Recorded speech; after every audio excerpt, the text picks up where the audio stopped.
shalom. Most High in Christ bless. Happy Sabbath to the 12 tribes of Israel. I'm Brother Raphael to my right. Brother Benaniah. Tonight's topic is called The Saints Shall Judge the World. The Saints shall judge the world. You know something? Who are the saints? Just happens to be you so-called blacks, you so-called Hispanics, and Native Americans. According to our fathers, we are the 12 tribes of Israel. We are the people of the book. We are the people that should be judging this wicked world. You know, if this thing about it, if we were in power, a lot of things gonna go down, as you do know. A lot of things, you know, number one, we be following commandments. That's the number one thing. And then things be in so much order, a lot of wickedness will be purged out this earth. Okay, that's one of the things you have to keep in mind, because our people in so much chaos today, they get caught up in this nonsense with this whole election stuff. All this stuff is dominating our people's minds. And what's scary about it is the fact that, you know, our people just crazy. It doesn't make any sense why they focusing on stuff that doesn't really concern them. You know, about voting. We've been voting for 60 years. That hasn't even helped us. But anyway, some of y'all may be new. We just can't say we have Christ and the laws and know Christ. They have to be coupled together. Give me the book of Isaiah at chapter 8 and verse 20. Give me the book of Joshua chapter 1 verse 8, brother. Shalom, happy Sabbath. Go ahead, brother. Isaiah chapter 8 verse 20. Go ahead. To the law. To the law. So the Bible, the whole Bible is the law. We use the 1611 King James Version Bible with the Apocrypha, one of the most accurate Bibles out there. Why? Because it's the closest thing to the text, the original text. That's why we use it. Okay, it has a different spirit upon it too. It's the whole book of the law. How do we prove that? Joshua chapter 1 verse 8, brother, because precept must be upon precept, brother. Go ahead. Joshua chapter 1 verse 8. This book of the law shall not depart out of thy mouth. Go ahead, brother. But thou shalt meditate therein day and night. Go ahead. That thou mayest observe to do according to all that is written therein. For then thou shalt make thy way prosperous. Go ahead. And then thou shalt have good success. Because good success and prosperity is being a repentant Israelite and having an opportunity to get the kingdom. That's the most important thing about prosperity. Prosperity is always about monetary gain or materialism, because the world tells you that. So the world tells you prosperity is about how much money you can make, all these different, how much prestige you can gain, all these different things, notoriety, all those things what people call success. But like I said before, success is being a repentant Israelite and also be at peace with yourself. And also, this is the only book that the author and finisher of our faith is present. In the book of Hebrews, chapter 12, verse 2. Because that's what makes the Bible so unique. This book is the only book on earth that the author and finisher of our faith is right in this book. The Spirit of Christ is on this book if you read it properly. Because like I said, precept must be upon precept. The book of Hebrews, chapter 12, verse 2, and come back to Isaiah 8:20, okay? Hebrews chapter 12 verse 2. Go ahead. Looking unto Jesus, the author and finisher of our faith. Go ahead. Who, for the joy was set before him to endure to endure the cross, Go ahead. despising the shame, and is set down at the right hand of the Most High. Set down at the right hand of the Most High. Because with Christ, without Christ, brothers and sisters, we'd be in trouble. We'd be in a lot of trouble right now. That's why I'm glad we have Christ. Go back to the book of Isaiah and chapter 8 and verse 20 to give me the book of Revelation, chapter 19, verse 10, brother. Go ahead. You know something? One thing about it, y'all, the author and finisher of our faith is Christ. You have to have the Spirit of Christ on you. Because if you don't, you have the Spirit of the devil. Straight up. So you have to have the Spirit of Christ on you to get understanding. I want the book of Isaiah, chapter 8 and verse 20. Then we get the book of Revelation, chapter 19, verse 10, brother. Go ahead. Isaiah chapter 8 verse 20. Go ahead. To the law, to the testimony. And the testimony. Revelation chapter 19 verse 10 to find out what is the testimony. Go ahead, read, brother. Go ahead. Revelation chapter 19 verse 10. Go and ahead. I fell down at his feet to worship him. Go ahead. And he said unto me, see thou do it Now not. the angel, stop John. He says, see thou do it not, because that John bowed down to the angel. He would have been in the midst of idolatry. Go ahead, read, brother. Go ahead. I am thy fellow servant. I am thy fellow servant. We're the servants of the Most High first. Then we serve our people. Go ahead, read, brother. Go ahead. And of thy brethren. That have the testimony of Jesus. The testimony of Jesus, the Christ. Some of y'all may say Yahweh Shai, but we do know he is the Son of the Most High. Go ahead, read on. Worship God. Worship the Most High God, of the God above the Most High God of Israel. No one tops the God of Israel. Go ahead, read on. For the testimony of Jesus is the spirit of prophecy. Because if you don't have the Spirit of Christ on you, you know what? You know, I understand this Bible. You be lost in the sauce. read them with no comprehension at all, no understanding. You have to have the Spirit of Christ on you. Go back to the book of Isaiah and chapter 8 and verse 20, and give me the book of Proverbs chapter 6 verse 23. Isaiah chapter 8 verse 20, to the law, to the testimony. Go ahead, brother. If they speak not according to this word, it is because there is no light in them. Because if your spiritual leader or your pastor, whoever they may call themselves, if they're not speaking precept upon precept as the Bible is written, it says there is no light in the Proverbs chapter 6 verse 23. Go ahead, read the brief. Proverbs chapter 6 verse 23. Go ahead, For brother. the commandment is a lamp. Go ahead. And the law is light. And reproofs of instruction are the way of life. Because the laws in Christ coupled together is supposed to help you navigate through sin, which is darkness. The example would be if you are a person that loves the murderous spirit. I'm going to use that as an example. That's hot right now. You love to murder people. You're supposed to take the commandments to a high level, recognize Christ was a murderer. Therefore, you pattern yourself after Christ, and the commandments of Christ are supposed to help you be converted from a sinner to being righteous. Okay. The saints shall judge the world. Who are the saints? Give me the book of Psalms, chapter 148, verse 14. If y'all are part of this organization, you should know who the saints are. But some of y'all may be new. Y'all may be the newest people around the block. Let's just show you who the saints are. You know what's funny? Years ago, when the Pope died, I forgot the name of the Pope that died. I now forget what they were saying on the news. You know, they had CNN had a worldwide coverage, right? So they said Pope, I don't know what his name was. They said he is being made a saint. I was like, excuse me? Made a saint. So I just kept thinking, I said, what is, at the time I wasn't in the, this was over 20, almost 20 years ago. So I wasn't in the truth then. So I was like, I said, what, I said, how are you made a saint? I mean, back then it didn't sound right. Like I said, how do you make someone a saint? So it didn't make sense to me. So when he came to the truth, now you see what the scripture's saying. I want the book of Psalms, chapter 148, verse 14. Let's go with that first. Psalms chapter 148, verse 14. Go ahead, He also exalted the horn of his people. The horn of his people. Who would that be? It would be Christ. He exalted the horn of his people. Go ahead, read on. The praise of all his saints, even the children of Israel, a people near unto him. Praise ye the Lord. The praise of all his saints. The praise of all his saints. The horn of his people, y'all should know, is Christ is the horn of our people. Why? Because he's the King of kings. He is our King, the Christ. From there, give me the book of Psalms, chapter 83, verse 18. Psalms chapter 83 and verse 18. Let's start with that first. Psalms chapter 83, verse 18.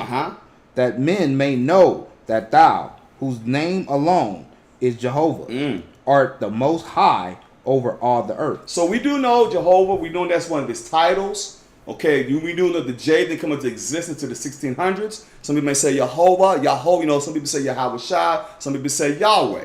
But we do know he has different titles. You know, just a title Jehovah. Someone may say Jehovah, right? Jehovah. Some brothers use that type of term. But it says that men may know that thou, whose name alone is Jehovah, art the most high over all the earth. That's why we say the most high. The most high covers everything. When we say the most high God, whatever, we just let it be known he's the most high above all the gods. So that's why we use the most high. From there, give me the book of Psalms, stand Psalms, chapter 97, verse 9.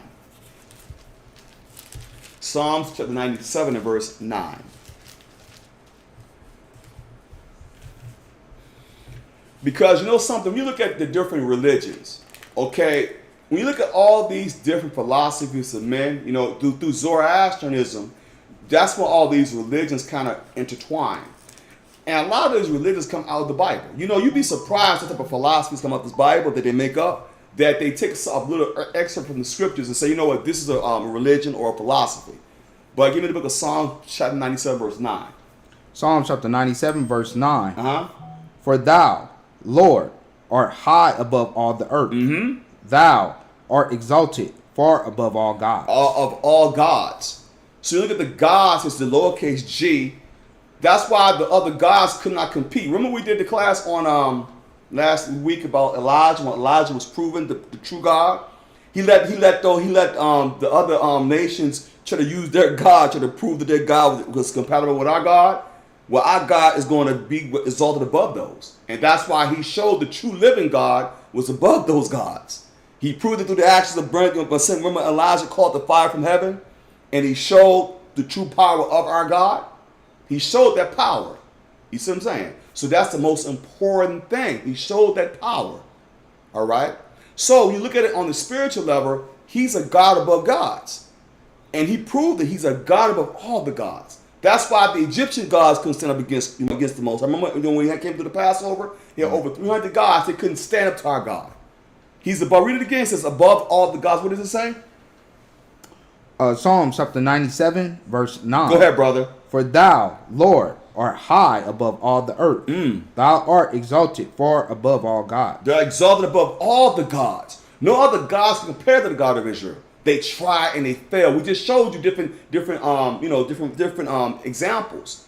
Like Elijah proved that point. He called fire. He said, okay, have your gods call fire down from heaven. How about that? They couldn't even match up with our God. Okay, from there, stay in Psalms chapter 96, verse 4 and 5. Psalms chapter 96, verse 4 and 5. Okay?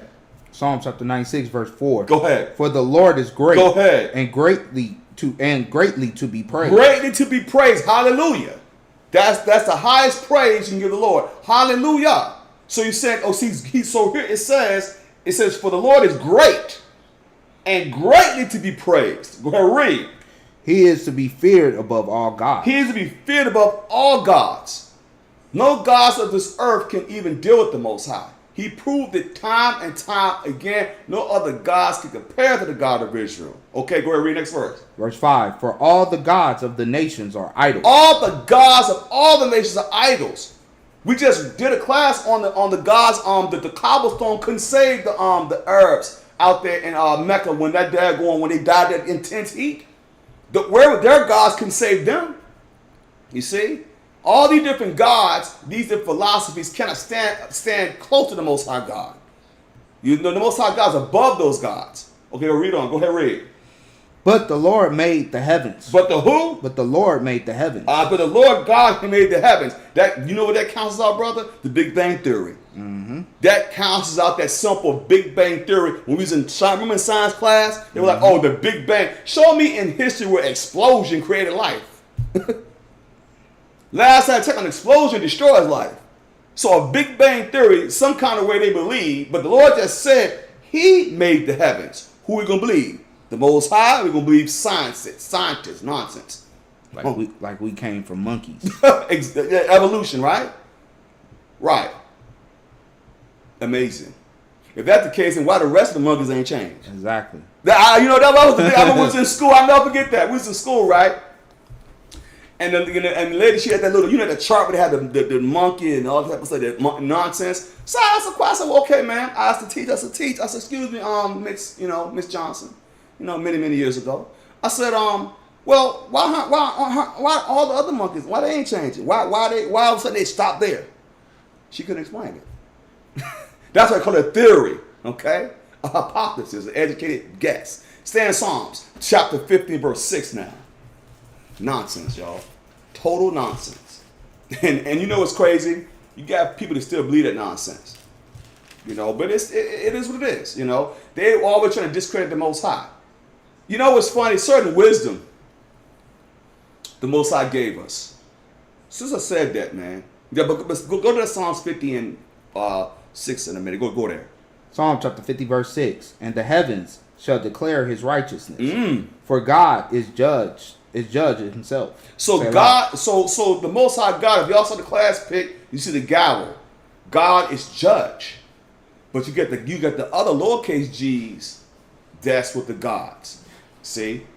And Solomon has so much type of wisdom that we just discussed the different wisdoms, that the Lord gave us as Israelites. But this shows you something. Give me the book of Wisdom of Solomon, chapter 7, verse 17. Because it's certain wisdom that our nation have that the nations tried to emulate it. And it's funny how they still trying to figure certain things out. I was watching I watch the History Channel, right? They have the ancient aliens. You know, no, ancient aliens nonsense, right? So they couldn't explain how Solomon's temple was built because, you know, it was built perfect. It was, you know, they didn't have no type of cranes back then to pick up the rocks and the foundation and stuff. They didn't have that. So, you know, so-called white man with his little philosophies and his little, you know, hypotheses and things like that. He kept trying to figure out, I wonder how they do it. You know, how were they able to do that? They didn't have any cranes, anything like that. I said, well, sir, maybe you didn't read Wisdom of Solomon chapter 7, verse 17. Once you read that, you understand exactly what type of wisdom our nation have, okay? Wisdom of Solomon chapter 7, verse 17. Try that for a change, okay? Let's try that. Wisdom of Solomon chapter 7, verse 17. Go ahead, brother. For he had given me certain knowledge of the things that are, namely to know how the world was made. So Solomon was given that, to know how the world was made. So he did it with science. See, when you look at like let's take the three holy children, right? Let's take Daniel and the three holy children, right? Mm-hmm. They were excellent in science, but look at who their grandfather, look at who their forefathers is. Exactly. You see, think about, you know what I'm saying? And it came from Judah as well. I mean, the 12 tribes, but I'm just simply saying, look at who their patriarch, their patriarch is. So read it again. What the Bible said. Wisdom of Solomon. Go ahead. What did it say? Wisdom of Solomon chapter 7 verse 17. Go ahead. For he had given me certain knowledge of the things that are, namely to know how the earth was made, the world was made. How the world was made. Go ahead, read, brother. And the operation of elements. So the operation of elements, like he understood, you know, like the water. He understood the circles of stars. He was taught that the Most High God gave him that knowledge. You see what I'm saying? It was how he gave him godly knowledge. He gave him godly knowledge. See, because remember something, he is becoming a judge. See, once you get all the knowledge, you become a judge. Go ahead, read on. Go ahead. Verse 18. The beginning, ending, and midst of time. Go ahead. Of the times. The alterations of the turning of the sun. The alteration of the turning of the sun. How will he know that? How will he know that knowledge? Go ahead, read on, brother. Read. And the change of seasons. The change of seasons. Go ahead, read, brother. Verse 19. The circuit of years. And the position of stars. So you understood the position of stars. So when you become when you're dealing with the saints, you're given this knowledge once we do what? Repent, remain humble. Okay, because he's going to elevate you once you stay humble in your understanding. Read on. Go ahead, read. Verse 20. The natures of living creatures and the theories of wild beasts. He's dealing with science. The theories of wild beasts. Go ahead, read on. The violence of winds and the reasonings of men. Go ahead. The diversities of plants and the virtues of roots. Look at all these things that Solomon was given. You didn't think he passed it down to Israel? You didn't think he passed it down to his sons and his children? You honestly believe that Solomon didn't pass this down to his nation? But remember, we discontinued from our heritage. And that's why we have to rely on our oppressor to give us the knowledge that we already should have. Go ahead, read on. Go ahead, read. Verse 21. And all such things as are either secret or manifest, them I know. Them I know. Next verse, read.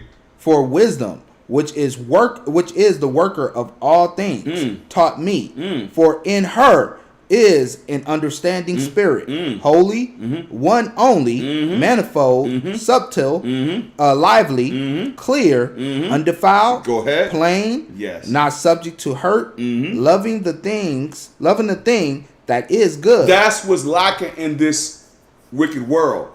Loving the thing that's good. See, people love wickedness. They put wickedness on a pedestal.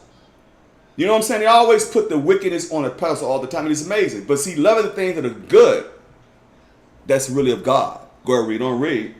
Quick, which cannot be letted. Ready to do good. Go ahead. Verse 23. Kind to man. You can't find that today. People rather kill you than heal you. Kind to men. Kind to people mistake kindness for weakness. And it's a shame that people would rather get you out the spirit than to be able to say, you know what, why would I want to bring the worst out of you? Why would I bring the best out of you? Make you your best version of yourself. It says kind, that wisdom, it says kind to man. Go ahead, read on. Steadfast. Sure. Sure. Go ahead, read. Free from care. Having all power. Go ahead. Overseeing all things. Go ahead. And going through all understanding. Pure. And most subtle. Spirit. Spirit. So you did them with different spirits.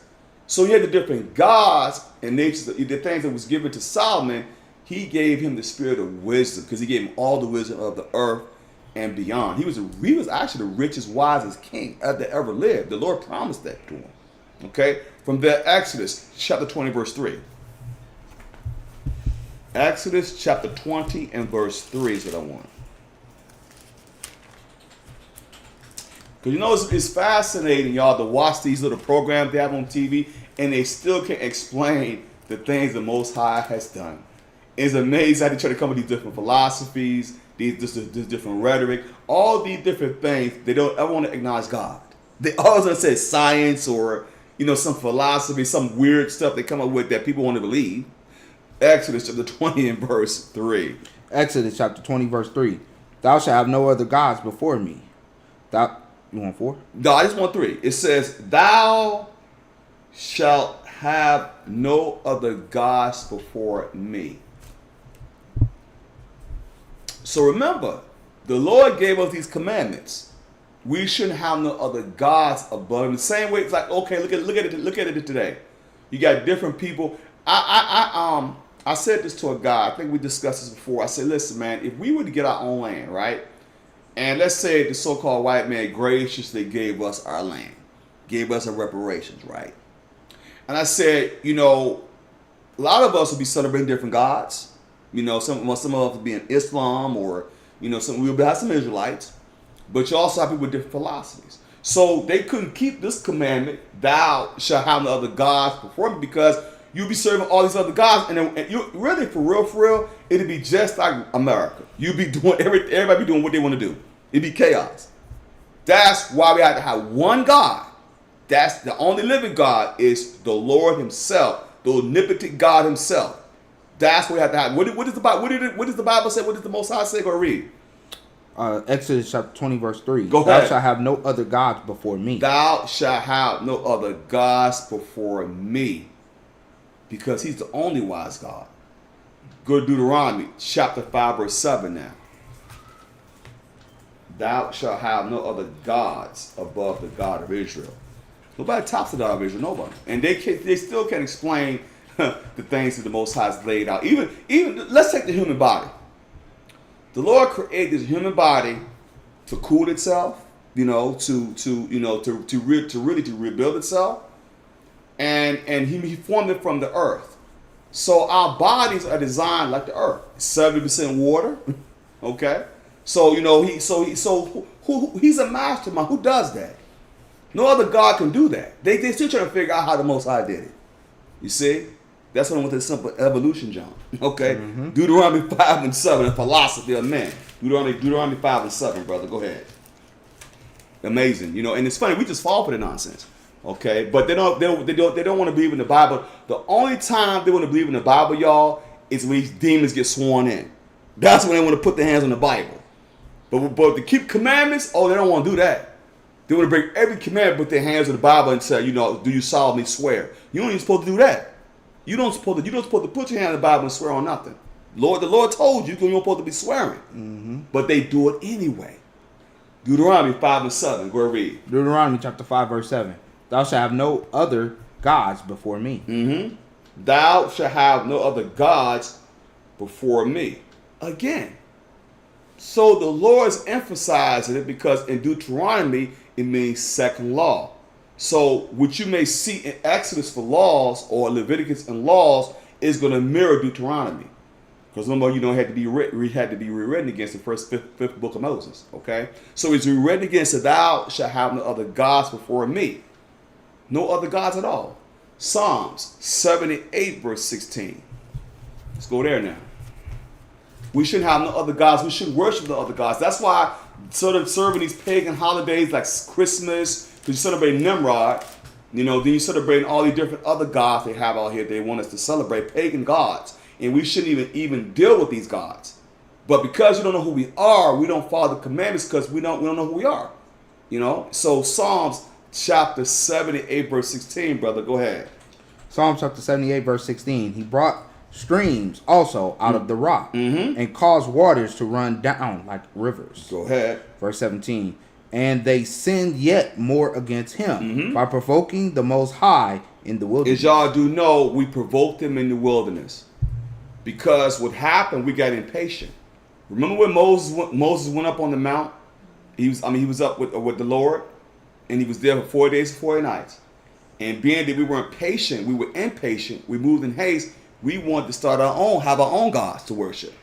But the Lord just said, you shouldn't have other gods before him. Go ahead, read on.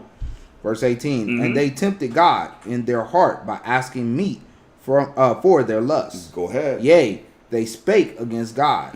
They said, can God furnish a table in the wilderness?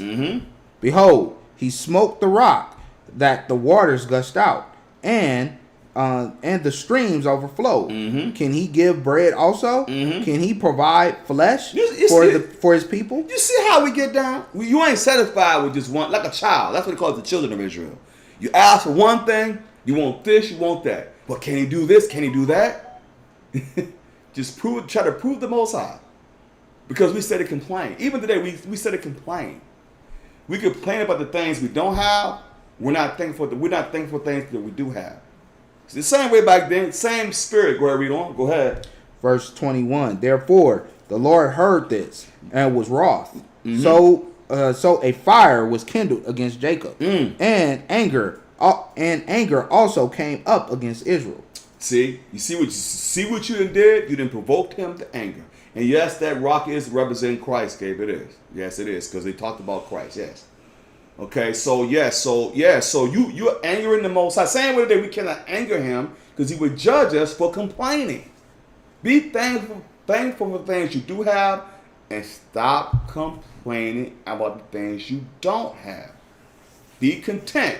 We're all contentment. You know, the Lord's gonna bless you if you stay patient. Read on. Go ahead, read. Verse 22. Because they believe not in God. You don't see that's belief. So we don't believe in the Most High. You start doing things against the Most High by unbelief. Read on. Verse 22. Yes. Because they believe not in God. Go ahead. And trusted not in his salvation. Go ahead, brother. Read. Though he had commanded the clouds from above and opened the doors of heaven, and had rained down manna upon them to eat, and had given them the corn of heaven. The corn of heaven. So he's giving you the best of the best. And what type of food was it? Next verse, what type of food did he give our people? Verse 25, man did eat angels' food. Ate angels' food. So you're eating angels' food and we still complaining. He's giving you, you know what I'm saying, the Most High, because we don't trust the Most High. We still don't trust the Most High today by our actions. Go ahead, read on. He sent them meat to the full. He caused an east wind to blow in the heavens, and by his power he brought in the south wind. You see how he loved us so much? He did these things on our behalf, but we still complain like children. Are we there yet? Are we there yet? We start like children. Keep complaining. Go ahead, read on. Verse 27, he rained flesh also upon them as dust, and feathered fowls, like as the sand of the sea. Go ahead. Verse 28, and he let it fall in the midst of their camp, round about their habitations.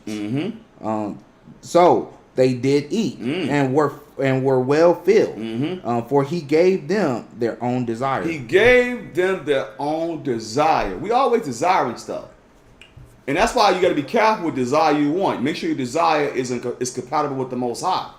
Because we were asking for a lot of stuff out there in the wilderness. You can imagine what Moses was going through. You can imagine. Read on. Go ahead. Verse 31. The wrath of God came upon them and slew the fattest of them and smote down the chosen men of Israel. Go ahead.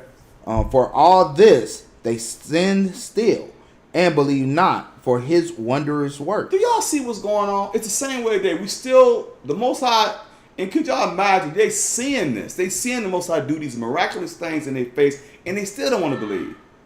That's why right now, y'all, as being believers now, you are better than they were.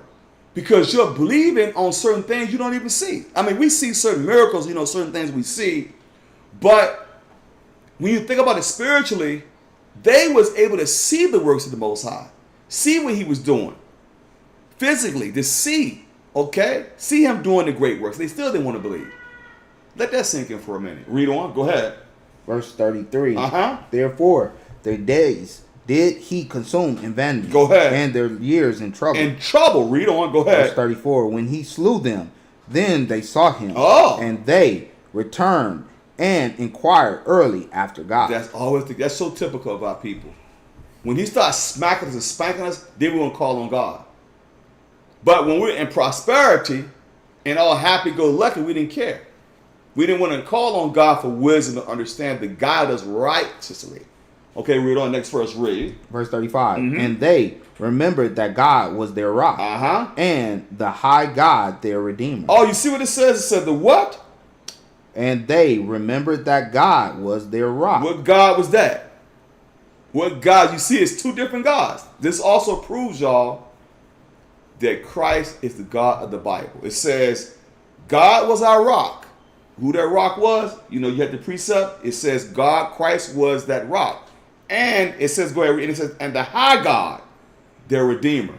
So you see how it differentiates? It says you had the God was the rock, was dealing with Christ. But the high God was the redeemer. Is the omnipotent one. It said the Father of spirits. That also crushes the whole so-called Trinity when people say, okay, well, Christ is God. No. The Lord, the omnipotent one, the omnipotent God is above the God of the Bible, which is Christ. Because sometimes they would call Christ God, but really he's the God of the Bible. This also proves it too. So he's above all the gods, including Christ. Okay, from there, give me St. John chapter 10, verse 32. St. John chapter 10 and verse 32. Because when you watch these movies, stuff like that, like Old God, remember the movie Old God, and remember the movie Bruce Almighty, and all these movies about God, and it's so comical, y'all. The stuff, I mean, it's just so comical. It's just they have the biggest misrepresentation of the Most High, but that's Hollywood for you. They just say God is just like he's a genie. You know what I mean? Not recognizing he's a God of wrath. St. John chapter 10 verse 32 is what I want. John chapter 10 verse 32. Jesus answered them, many good works have I showed you from my Father. For which of these works do ye stone me?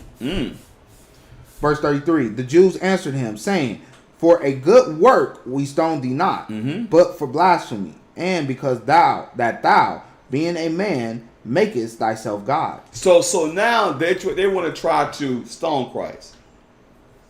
And Christ is basically saying, he said, okay. Now, what's weird about it, he says, many good works have I showed you from my Father.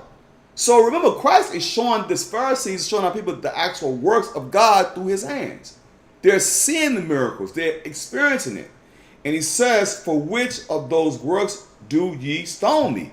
He said, okay, so I'm doing all these good works. Why do you want to stone me for it? What's the point?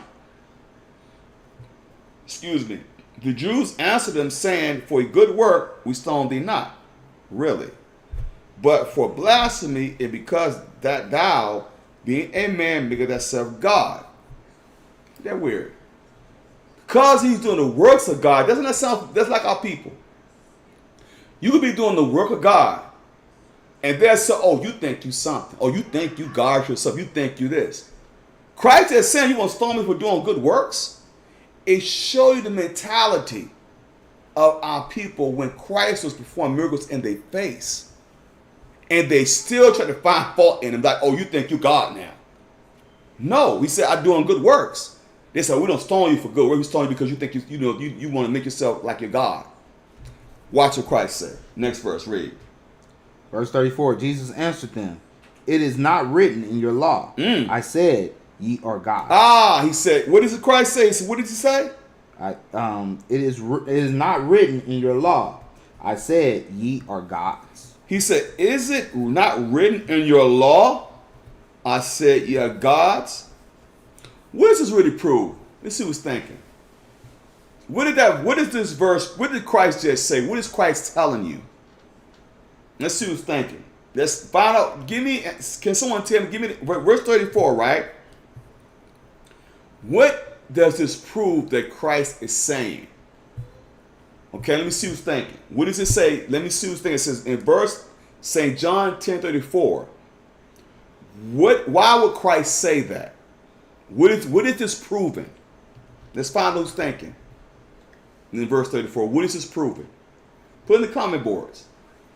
What is Christ really saying? Think about it for a second.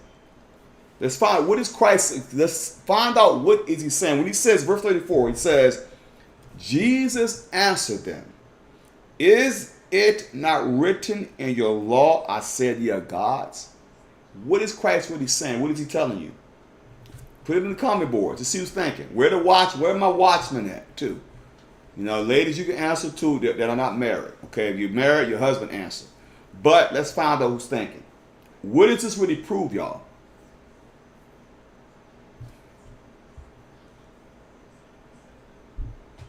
What does it prove? What does it prove? I know what that means. I know Psalms 82. I know where he's getting it from. But what is it showing you?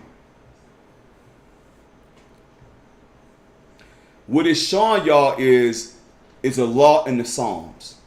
That's why Christ says, is it not written in your law, I said ye are gods? That's why the laws is the whole book of the Bible. That's why when we always start off with Joshua, the whole book of the law. Well, what he's saying is that it's a law even in the Psalms, which means the whole Bible is still the law. Even though you may have Psalms in it, it's still the book of the law. That's all he said. That's why, because that's why Christ had to hit him. He said he hit the Pharisees. He said, okay, is it not written in your law, I said ye are gods? Next verse, read. Verse 35, if he called them gods, unto whom the word of God came, and the scriptures cannot be broken. And the scriptures cannot be broken. Because Christ is telling, he said, he called them gods, to whom the word of God came, okay, and the scripture cannot be broken. Next verse, read. Verse 36, say ye of him whom the Father hath sanctified and sent unto the world, thou blasphemest, because I said, I am the Son of God. So that's what Christ asked. So because I said I'm the Son of God, you sound blaspheming when he clearly tells you that you're gods. That's why Christ is cutting. Christ said, okay, if I call myself a God, and we're going to explain, that's when we go to Psalms 82, whatever he's talking about. He said, okay, if I'm not calling myself the Father. He said, I'm the Son of the Father. But he said, isn't it written in your law that ye are gods? In other words, he's saying, wait a minute, you would call me, you would blaspheme me, but it says clear in your law, ye are gods. He said, so what's your true agenda? Why you really want to stone me for what? I'm doing good works. But because I said ye are gods, which is in your law, you want to stone me. It just shows you how crazy how people are. But he says, but thou blasphemest because I said I'm the Son of God. It just shows you how ignorant we can be as a people, y'all. We're still that way today. That's why we told you about regeneration. Those spirits back on earth. Don't think for 1 minute those spirits are not on the earth. Okay? Now go to the book of Psalms, chapter 82, instead of verse 1. Since they pulled it. I see brothers and pulled it already. Start at verse 1, though. Now give me the book of Psalms, chapter 82, and I want to start at verse 1. Start with that first. Psalms 82, start at verse 1. Psalm chapter 82, verse 1. God standing in the congregation of the mighty. He judged among the gods. So he judged among the gods. You see, the gods is lowercase g. So you look at the gods, like I say, even today, different religions, different philosophies. You know, like I said, gods can be anything like an idol. Like a lot of these people have false gods, you know, that cannot save them. That cannot save them. False gods that cannot save them. I think that's something that cannot save them. Go ahead, read on. Verse 2. How long will ye judge unjustly and accept the persons of the wicked? So he's saying, how long will you judge unjustly and accept the person? What does accept the persons mean? Can you tell me what does it mean to have accept the person? What does it mean? Anyone tell me, what does it mean? Or respect? Some people say respect the person, accept the person, respect the person. Same thing, really. But what does respect the person mean? What does it mean? Because I want to tell if someone says you respect a person, what is that talking about?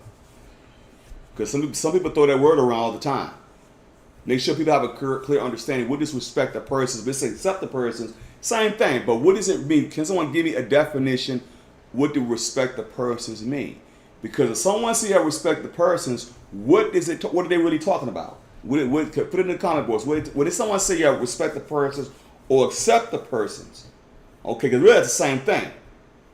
So respect the persons mean what? Because when you're a judge now. Remember, if you're a judge and y'all respect the persons, what does that really mean? What are you really saying? Respect the persons. What does that mean? Put it in the comment boards. What does it mean? I'm just waiting to see. I know it's a delay. Is it a delay? Is it a delay? A little delay? Seconds. Okay. Okay, respect men's titles, power, riches. You're not wrong. Except witnesses over righteousness. Okay. Y'all right. You're not wrong. But the proper way I would answer it is called being partial in judgment. You're being partial. Like you said, all that stuff y'all right. Favoritism, yeah, that's right. Yeah. All that is the same thing. Favoritism, favorite individual, accept wickedness. Yeah, you're all right. It means you're being partial. That's why when you go back, what does verse 2 say? Because it's showing a judge can't be partial. You got to be righteous in judgment. If you don't, I'm gonna tell you why. Hold that. Give me the book of Matthew, chapter 7. Now you know what? I ain't gonna hit that yet. I'll go there. I get there later. I'm gonna hit that later. But let's stick to this, okay? But y'all correct favoritism, not judging across the boards, okay? Listen, all it really means is you're being partial in judgment. Favoritism is spot on. Like you said, accept wickedness or righteousness, of course. They do that all the time in the court of law. It's called plea. They call it what happens. Let's say you have a judge, right? The judge may be in the pocket of the people. He may be partial. They can be bought. That's called having respect the person because you can be bought. Because you can be partial in your judgment. That's why you can't be an unrighteous judge. You just can't. So you can't be partial. All respect the person, accept the person mean is you are being partial in judgment. Okay, all right. Now, go ahead. So what does verse 2 say again? Go ahead, read. Verse 2. How long will ye judge unjustly and accept the persons of the wicked? Say lie. So that means, so you're correct. You have respect the persons. It means you're partial in your judgment. Go ahead, read. Defend the poor and fatherless. Do justice unto the afflicted and needy. Do they do that today? Think about it. Do the judges today do this? Do the judges defend the poor? Last I checked, inflation is an all-time high. You got more poor people people are being evicted. A lot of people in the streets. They don't defend the poor. You know, they're busy giving money to a war. Really, technically speaking, y'all, nobody should be homeless. People should all have affordable housing. Why does this country have the money? Because if you got money to go spend on a war to kill people, why you can't take these same resources to help the people? It says defend the poor. Are they doing that? The fatherless? No. You know, and do justice to the afflicted and needy. No, that's not happening. A righteous judge of the planet is supposed to do this. See what I'm saying? See, if the Israelites, the judges are the what? Of the gods. Go ahead, read on. Go ahead, read. Verse 4. Deliver the poor and needy. Rid them out of the hand of the wicked. Is that happening? You got people right now. I'm going to use an example. If you poor and you from the hood, you know this. What they always give, if you poor from the hood, what type of lawyer they always give you? I'll wait. Public defender. They give you a public defender. They don't never, you notice that? That's how you know. And the public defender is somebody probably fresh out of law school, right? And they got to earn their stripes. So as many convictions they can get, they earn their stripes. So you poor, that's how and I'm going to tell y'all right now, there's a lot of innocent people in prison right now because what ends up happening, they poor and don't know the law. So what happens, they say, oh, you have the plea bargain. But I didn't do it. Well, if you go to the grand jury, they're going to hit you with more time. So now you stuck between a rock and a hard place with an unrighteous system, and this daggone lawyer a public defender instructing you poor, don't know nothing, and you get 15, 20 years on some BS. Because here's the thing, is you have an unrighteous system. You see my point? It's unrighteous judgment. You know? Go ahead. What the Bible says? It says to deliver the poor and needy and rid them out of the hand of the wicked. That's what the true judge is supposed to do. But these unrighteous judges let the rich, if you got money, you can get off. But if you're but poor, justice is not for the poor. And they know that. Why do you think they always assign our poor, the Hispanics and blacks, they always give you a public defender? All the time. It never fails. And the public defender always wants you to plead. Think about that for a second. That's unrighteous. That's not right. If I know I was innocent, why should I plead? And here's the crazy part. If I go to a grand jury and they find me guilty, I'm going to get more time if I lose. That's why they urge you to plea bargain. And then they lie and say innocent until proven guilty. Tell me about it. You guilty, and then after you get even more guilty. Right. You never gonna be innocent in their eyes. Go ahead, read on. It's sad, y'all. Sad. This is the point. Go ahead, read on. Verse 5. They know not, neither will understand. Neither they understand. They walk on in darkness. They walk on in darkness. The unrighteous judge walk in darkness. Because these judges can be bought and paid for. The Supreme Court, let's take the Supreme Court for example. They have no code of ethics. You do know that. Those Supreme Court justices have no code of ethics. They just don't. They can get away with stuff. It's scary, crazy, except murder maybe. You know? But it just goes to show those judges are appointed, right? And it says, they know not, neither would they understand. They walk on darkness. Go ahead, read on. All the foundations of the earth are out of course. All the foundations of the earth are out of course. When the true judges aren't ruling righteously, that's why everything's out of order. Because these judges are not going to be bought and paid for. Believe that. Okay? You got some judges on the payroll of some of these higher ups. You know, they could get you off. Or whatever. You know what I'm saying? You commit some crimes, heinous crime, you can get off if you got money. Well, read on. What the Bible says, read. Go ahead. Verse 6. I have said, ye are gods. He says, ye are gods. It means you're judges. That's all it means. It says you are judges. Go ahead, read on. And all of your children, all of you are children of the Most High. Go ahead. Verse 7. But ye shall die like men. He says, but you should die like men, though. Even though we judges, we always have the sentence of death. The same way today, we're supposed to be righteous judges. Okay, that's a leader, a leadership, whatever the case may be. You're supposed to be righteous in your judgments. Read on, read on. But ye shall die like men and fall like one of the princes. Go ahead. Verse 8. Arise, O God, judge the earth, for thou shalt inherit all nations. Thou shalt inherit all nations. See, they don't want you to know that. That's why they want to keep us from knowing who we are, because knowing who we are, knowing that we the true judges, if we judge righteously, they know what will happen. Because when Israel comes back to power, they know righteous judgment is going to be administered on this earth. They know that. That's why they want to keep these wicked. Because see one thing about an Israelite that's in order, you can't buy and pay, you cannot buy the Israelite. See, an Israelite man and woman is special. See what I'm saying? See, when you have us, you know, we just keep the commandments, you can't buy us. And when they can't buy you, they have to kill you now. See what I'm saying? See, once you can't be bought and paid for, see that's what these politicians, that's why I call it politics. See, all these politicians can be bought. You see what I'm saying? Because it's about money. See, all it's about it's not about justice. If it was about justice, everybody would be fair. It'd be fair across the board. It'd be fair. Everybody get fair representation, right? But it's not. So there's no righteous judgment. From there, just think about all the presidents. Just think about the presidents, because we're in this election crowd. Think about all the presidents. Look in your history books. Look in history channels. Name me one time, one president, just 1 year of life, not even yours, that it was fair. That's right. Just name me one that it was fair.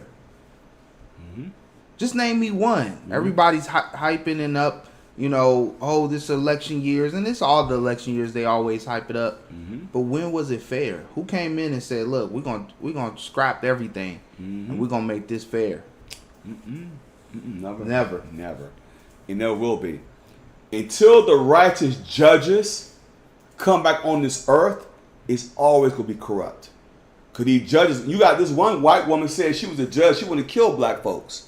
Because what happened to her son was being, I don't know if someone was being bullied or something like that. So she says she's a judge. She's in a position of power.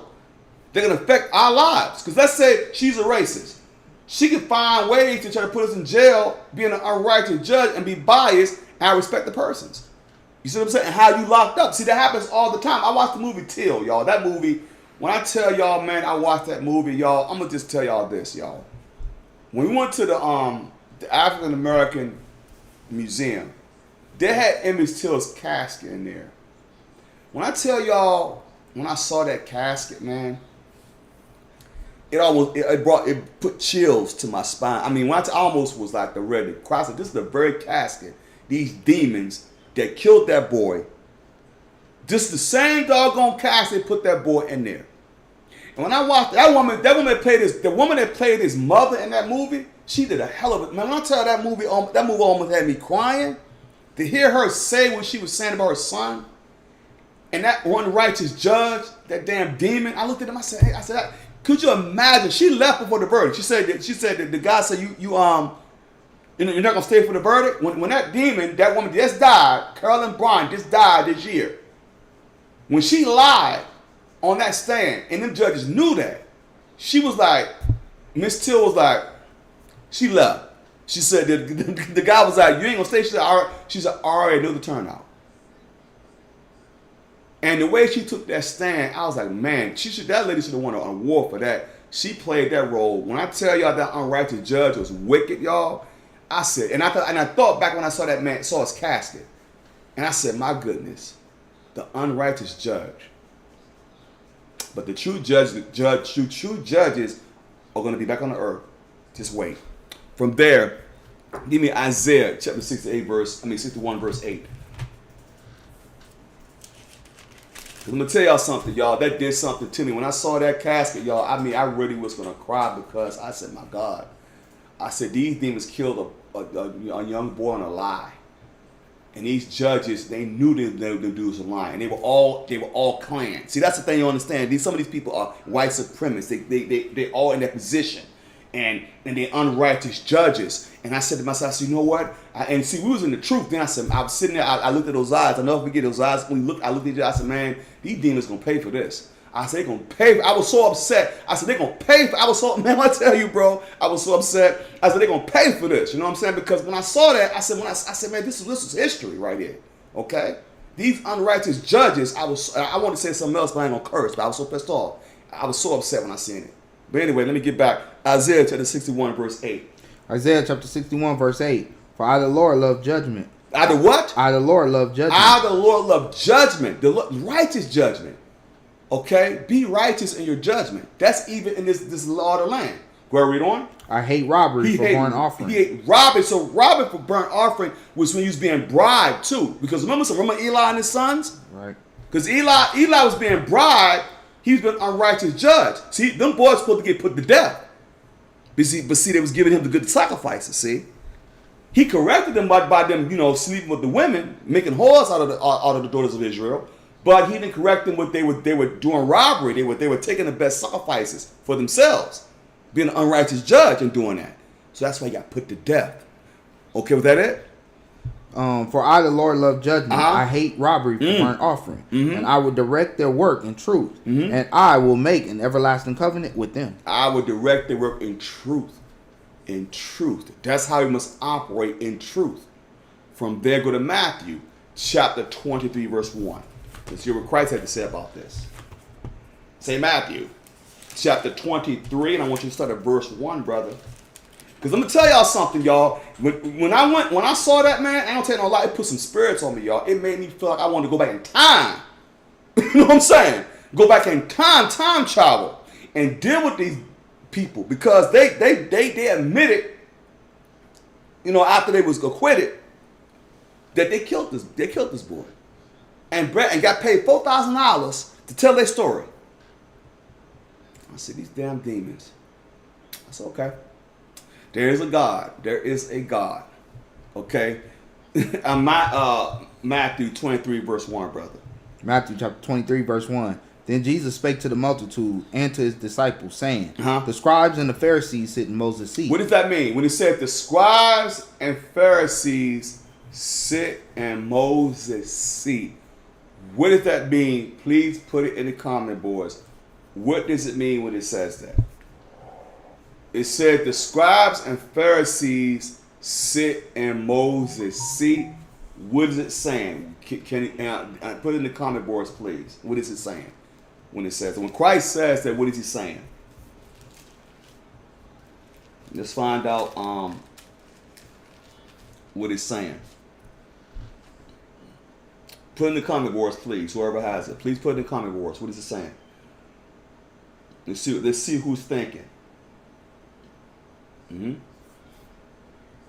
I know it's a delay, right? Yes. Teaching the laws. You're right. I'm not gonna say you're wrong, because what it means, they're in the judgment seat. So you're right, Gabe. You're saying teaching the laws. Of course, it means they are in the position of judgment. It means they are in this position of being a judge. That's why Christ says. He says, what? What does Christ say? Go ahead, read on. What does Christ say? Verse 2.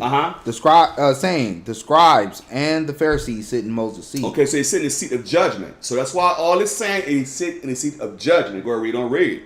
All therefore whatsoever they bid you observe. So what Christ is saying, like you're saying, Gabe, it says teaching the laws. He said, okay, they teaching the laws. He said, whatever they bid you observe and do. What Christ is saying is keep the commandments. They tell you keep the commandments, keep the commandments. Go read on.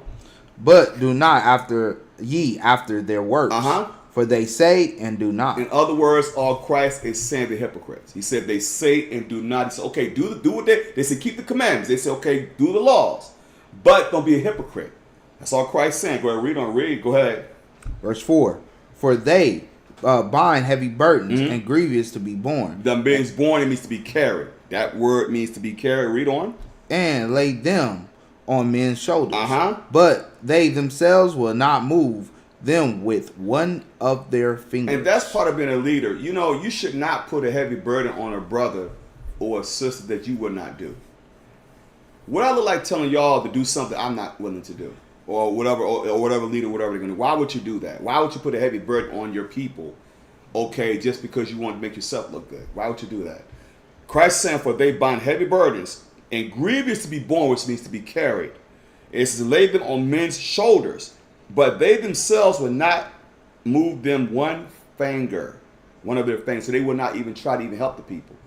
They're willing to put the heavy burden because they want to be worshipped. They want people to worship them. That's all he's saying. Read on. Go ahead, read on. Verse 5. But all their works they do for to be seen of men. They make broad their phylacteries. And enlarge the borders of their garments. They brought their phylacteries. I mean, they had the biggest, baddest garment, and they had the best fringes. They want to look majestic. And let me tell y'all something else too. This doesn't mean you can't look beautiful, y'all. Don't get this twisted. What it means is they want to be worshipped. They want to be looked as a god. They want to be worshipped. That's all it means. Looking good in pageantry isn't being seen of men. It's just showing they want people to see them and worship them, not worship Christ. That's all it's saying. To be seen of men. Go ahead, read on. Verse 6. And love the uttermost rooms of the feast, and the chief seats in the synagogues. Jump down to verse 23. Verse 23. Yes. Woe unto you, scribes and Pharisees, hypocrites, for ye pay tithe of mint and anise and cumin, and have omitted the weightier matters of the law. So what law have they omitted a weightier matter? I'm going to show you an example. The weightier matter of the law they omitted. When you think about it, look at what they did with when the woman that was caught in adultery. They didn't judge it correctly. They wanted to stone her, but they want to bring the man to judgment. You see, so they omitted that was a weightier matter. That was sin worthy of death. but they want to stone Christ for doing works of the Most High. So they say, because you broke the Sabbath day, we're going to stone you. That's not that big of a deal. You know what I'm saying? He's doing works of the Lord. But the way they are matter of a law, that the unrighteous judgment, the sister that was caught in adultery, you want to stone her, but didn't want to stone the man. That's unrighteous judgment. That's why Christ. So what does Christ say? Omit the weightier matter of the law. What did you say? Go ahead, read on. Judgment, mercy, judgment, faith. Judgment, mercy, faith. Judgment, mercy, faith. Go ahead, read on what the Bible says. These ought ye to have done, and not to leave the other undone. Because they didn't perform righteous judgment. Mercy is what you give mercy to someone, because let's say a person commits a crime. Okay, you want to give them mercy first. Okay, let's give them mercy. If they have godly sorrow. If you have godly sorrow, you get mercy. Okay? Then it says you have faith, because you have faith in the law. But you have to have the Spirit of Christ on you to have faith in the law. You just get, see, that's the thing about the Pharisees. They had the law, didn't have the testimony. They had the law, okay, but they didn't have the testimony of compassion of Christ. They didn't have that. That's what made them look crazy when Christ looked at them like, okay, I want to heal a man's hand on the Sabbath day, but you want to sit there and stone me for doing good works. You must be crazy. You admit the weightier matters of the law, but you don't want to have judgment, mercy, faith. That's what you must have as an actual leader or judge. You have to have that, because if you don't have compassion, let's take King David for example. King David showed mercy to Saul, didn't he? But when it was his time, when he fell, the Lord showed him mercy. You see the point? You see how it works? Judgment, mercy, faith. That's how the Most High God works. That's how Christ operates. Okay? From there, give me the book of St. John, chapter 8 and verse 1. St. John, chapter 8, instead of verse 1, brother. Because you know something? No one's perfect. We can make mistakes, and that can happen, because we're all human. But if you know that's unrighteous judgment, you know it for a fact, then it's a problem. That's why you go what Christ had to say about judgment. We have to be very careful. But that's why they become, the saints should judge the world, to put the world right back in order. That's why things are out of order, because the righteous judges aren't upon the earth ruling. Okay? What does the Bible say? Go ahead. John chapter 8 verse 1. Ahead, Jesus went unto the Mount of Olives. He did what? Jesus went unto the Mount of Olives. The chill spot. He always goes to the Mount of Olives. As a matter of fact, that's where his foot gonna touch when he come back. Go ahead, read on, brother. Read. And early in the morning, he came again into the temple, and all the people came unto him, and he sat down and taught them. And the scribes and Pharisees brought unto him a woman taken in adultery. When they had set her in the midst, they say unto him, Master, this woman was taken in adultery in the very act. Now Moses in the law commanded us that such should be stoned. But what sayest thou? Go ahead. Verse 6. And they said, tempting him, that they might have to accuse him. Stop. What did it say? Read that one more time. What were they doing? This they said, tempting him, that they might have to accuse him. You see that? They coming to Christ. They don't want righteous judgment. They want to accuse him. See, if you got that kind of spirit on you, that's a problem. You see how people operate? They really don't want justice. They want to accuse Christ to see if he's going to do righteous judgment. They want to test him. See, you got people doing that today. They want to test, see what you're going to say. They'll say something to see what you're going to say about it. They were tempting Christ. Watch how Christ handled it. Go ahead, read on. Go ahead. But Jesus stooped down and with his finger wrote on the ground as though he heard them not. Christ looking at it, because remember, Christ can read your minds. Christ like, okay, here we go. Trying to tempt me now. Go ahead, read on. Go ahead. Verse 7. So when they continued asking him, he lifted up himself. Go ahead. And said unto them, He that is without sin among you, let him first cast a stone at her. He crushed them with what? Simplicity. Christ crushed them with simplicity. You know what Christ crushed them with? Give me 1 Kings chapter 8 verse 46. This is what Christ crushed them with. And then come back to this. Watch it. See, Christ kept it simple. I keep telling y'all, sometimes simplicity will crush people. Christ said, he without sin cast the first stone. Watch, all Christ did, we hit him with this. Give me 1 Kings, chapter 8, verse 46. That's all Christ hit him with. Watch this. 1 Kings, chapter 8, verse 46. Go ahead. If they sin against thee, for there is no man that sinneth not. There's no man that sinneth not. So Christ letting it be known, we all, y'all, who you without sin cast the first stone. What did the Bible say? What did the Bible say? Read it say. What did it say? If they sin against thee, for there is no man that sinneth not, and thou be angry with them, and deliver them to the enemy, so that they carry them away captives unto the land of the enemy, far or near. Okay, so now keep in mind, there's no man that sinneth not. Go back to Christ, because that's what Christ cut him. Christ said, okay, he that without sin cast the what stone? What does Christ say? He that is without sin among you, let him first cast a stone at her. So you without sin cast a stone at her. But watch this, read. Go ahead, read. Verse 8. And again he stooped down and wrote on the ground. Go ahead. And they which heard it, being convicted by their own conscience. They're convicted by their own conscience. That's why be careful about how you judge. Be careful about when people repent. It's like I keep telling people, be careful about that, y'all. Because that's why Christ, and like you said, I would love to know what he wrote too. But Christ is he hit them with simplicity. He said, be careful about how you judge.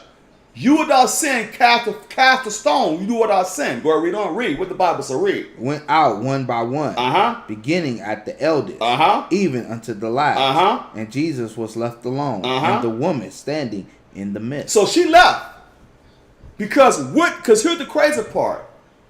They didn't apply the law correctly.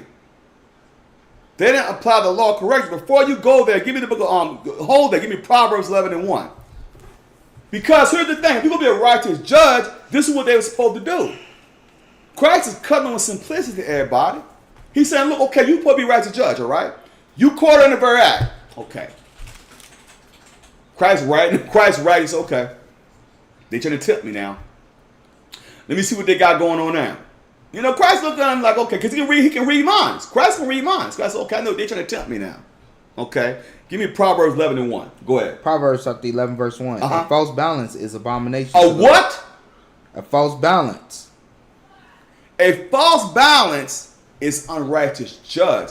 The false balance is what those demons, Lord forgive me, those demons did with the Emmett Till case. Because they knew that woman was lying. So that's a false balance, okay? Because they knew those men killed that boy. But because they got hatred and that they was clan, there was a false balance. What the Bible said, go read the Bible, say, go read. A false balance is abomination to the Lord. A false balance is unrighteous judgment, is abomination to the Lord. Go ahead, what the Bible said, go ahead. But a just weight is his delight. A just weight, this be fair. Just be fair. That's all. All we ask is to be fair, treated fairly. We don't ask for special treatment. Just be fair. If you saw the man killed the boy, you're supposed to go to jail for that. See what I'm saying? But these demons didn't care because all they saw was a young boy, what they want to call him a nigga, because they had hatred on him. So they had a false balance. Okay? Okay? But this is what's supposed to happen. Go to Deuteronomy, chapter 22, verse 22, to come back to Matthew. Because see, these daggone demons are something else. But they want to sit there and act like they're so noble. No, you're demons because you're not doing righteous judgments. Okay? This is what's supposed to happen. Deuteronomy chapter 22, verse 22. Deuteronomy chapter 22, verse 22. If a man be found lying with a woman married to an husband, then they shall both of them die. What the Bible say? Then they shall both of them die. Both the man that lay with the woman and the woman, so shalt thou put away evil from Israel. So, what they didn't do, where was the man? The man was nowhere to be found, but you want to judge that woman. See, can't do that. Go back to St. John chapter 8, and I'm on verse 10 now. John chapter 8, verse 10. When Jesus lifted up himself and saw none but the woman, he said unto her, Woman, where art thou? Where are those thine accusers? He said, where your accusers at now, woman? Where your accusers at? Watch how Christ applied mercy. Go and read on. Hath no man condemned thee? Had no man condemned thee, which means when it says condemn, it means you're not going to get the kingdom. It means you're damned, right? Can no man condemn thee? Go ahead, read on. Verse 11. She said, No man, Lord. Mm-hmm. And Jesus said unto her, Neither do I condemn Christ thee. said, neither do I condemn thee. That's why any sin that you commit and you have godly sorrow, no one can hold that. He'll hold it. If you blaspheme the Holy Ghost, it's different. But that's why Christ said this to her. What did he say to her? What did he say? Read. Neither do I condemn thee. Go and sin no more. Go and sin no more. Which means don't keep doing that. Don't listen. Don't do it no more, sister. You just repented from that. Leave it alone. You see what I'm saying? And those men, they was unrighteous. See, that's what Christ is showing you. You have to be righteous in judgment. Go to Matthew 7:1. Now go to Matthew chapter 7, verse 1. Which is what Christ says. That's why it tripped me out when he said, you can't judge me. You're judging. Let's find out what Christ said about that. Give me the book of Matthew chapter 7, verse 1. And then Tupac gonna say, only God can judge me. Oh, he judged him all right. In the worst way. See, so you gotta be careful when you say that. Only God can judge me. Oh yeah. Be very careful now.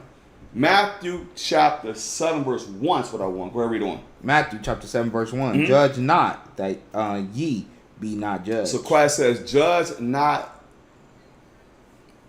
that ye be not judged. Next verse, read. Verse 2. For with what judgment ye judge, ye shall be judged. And with that measure ye meet, it shall be measured to you again. In other words, what that's saying, y'all, if you don't know, it means that, let's say I judge a person on adultery, all right? And I'm in the midst of adultery. I can't judge that because that judgment that I'm giving that person come back on me because I'm being a hypocrite. So he's saying, judge not that you be judged. Whatever measure of judgment you give to that person, it can come back to you because you're not judging correctly. So that's why judgment means a lot. You have to be very careful. You have to hear the whole conclusion of the whole matter before you judge everything.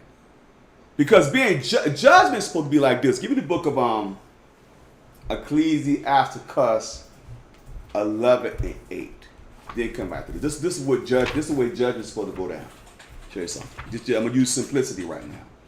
Ecclesiasticus in the Apocrypha, chapter 11. I think it's verse 8. My memory serves me correctly. Make sure I got it right. Make sure my memory serves me correctly. Ecclesiasticus 11:8. That's what I wanted? Yeah. Yeah, I wanted that. Okay, all right, good. Ecclesiasticus chapter 11, verse 8. Answer not before thou hast heard the cause. Answer not before thou hast heard the cause. You're supposed to hear the cause, then answer. Go ahead, read on. Neither interrupt men in the midst of their talk. Matter of fact, you know what? Go to verse. I want verse 7, I think. Verse 7 is what I want, I think. I wanted verse 7. I really wanted verse, but that was good, though. Yeah. Verse 7 is what I really want. I knew it's a verse up. Yeah. Verse 7. Blame not before thou hast examined the truth. That's what I wanted. Blame not before thou hast examined the what? Blame not before thou hast examined the truth. Did they do that? Did they blamed her first? They didn't examine everything. They didn't examine the truth. They just blamed her. Oh, we caught her in the very act. Where was the man at? Go read on. Understand first. Understand first. Understand the dynamics of it first. Go read on. And then rebuke. So now you have to hear the parties, hear both sides of the story, and then you judge it righteously. Not just hear one side, so I'm just going to judge based on what one person say. Can't do that because that's unrighteous judgment. You have to hear both sides. Hear both sides first, then you make a righteous judgment. That's what you're supposed. That's why Christ says, "Judge not, they should be judged." Because if you skip that, that's unrighteous judgment. And then that's why I say, answer not before thou hast heard the cause. Because you can't answer something you don't know of. Right. You got to understand it first. Understand it first, then you can answer it. You can't come to me and say, hey man, this such and such, I'm going to just hear just one side of the story and roll with it. You can't do that because then you mess around, you be setting yourself up for judgment. Because then Christ will say the same way you judge that situation, they're going to come back on you. That's why being a judge and a leader, y'all, is very serious. This ain't nothing to play with. You know what I'm saying? It's serious out here, y'all. Okay? From there, give me 1 Corinthians 2:14. This scripture shows me something too. I remember we was in camp one time, and I hit somebody with this. They got mad at me, but you know something? I let them know. Listen, don't sit there and tell me we can't judge you. You can get judged all the time. This is the point. 1 Corinthians chapter 2, verse 14. That's what I want. 1 Corinthians 2 and 14. Because it really tripped me out when they said that to me. It's like, you just can't judge me. I said, is that right? 1 Corinthians chapter 2, verse 14. But the natural man received not the things of the Spirit of God. The natural man is a carnal man. If you didn't know, it's a man subject to sin. Since the natural man is dealing with you have a sinful nature. Okay, it says the natural man receiveth not the things of the Spirit of God. Why? Because you're meant to sin. Go ahead, read on what the Bible said. Go read on. For they are foolishness unto him. Because keeping the commandments is foolishness to people. Oh man, please, man. You know what, man? I ain't trying to hear that. Because it's foolishness to him or her. Go ahead, read on. Neither can he know them, because they are spiritually discerned. They're spiritually handicapped. They don't understand, it's like they reprobate. They don't understand judgment. Because they think, okay, this is the right way, but it's not really the right way. Because you are the natural, you have the sinful nature. Go ahead, read what the Bible says. Go ahead, read. Verse 15. But he that is spiritual. That he does what? But he that is spiritual. What does it mean to be spiritual? Hold that. Give me Romans chapter 7, verse 14. It says, but he that is spiritual do what? We're going to find out. What does it mean to be spiritual? Okay. This is the context of it. What does it mean to be spiritual? I want the book of Romans chapter 7, verse 14, and then come back to this, okay, brother? Romans chapter 7, verse 14. For we know that the law is spiritual, but I am carnal, sold under sin. So the law is spiritual. Go back to where you were at in 1 Corinthians. Okay, where you were at. 1 Corinthians chapter 2, verse 15. But he that is spiritual judgeth all things.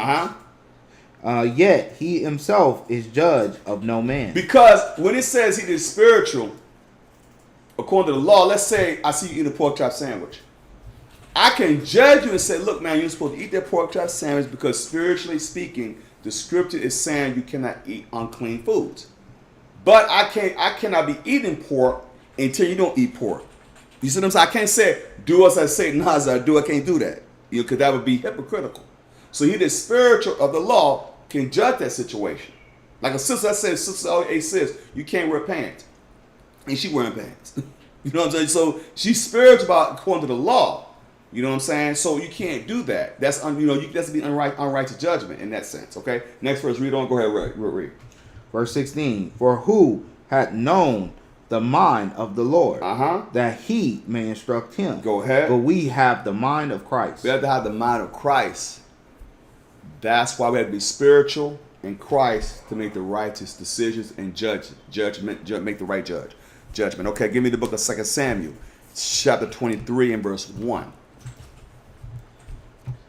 2 Samuel chapter 23 and verse 1.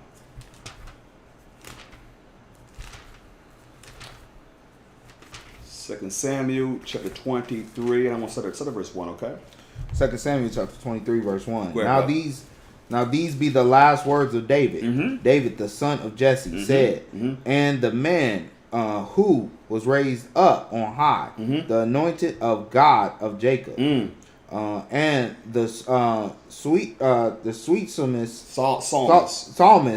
psalmist of Israel. Which also proves as David wrote the Psalms. I like to call him a psalmist. It proved that he wrote most of the Psalms, okay? Like Psalms 23, he wrote that. Psalms 51, he wrote that. I'm just giving some examples. He called the sweet psalmist, right? Go ahead, read on. Said, the Spirit of the Lord spake by me, and his word was in my tongue. His word was in my tongue. Go ahead, read on.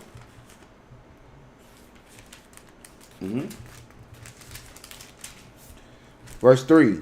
The God of Israel said, the rock of Israel spake to me. He that ruleth over men must be just. He must be just. He that ruleth over man must be just.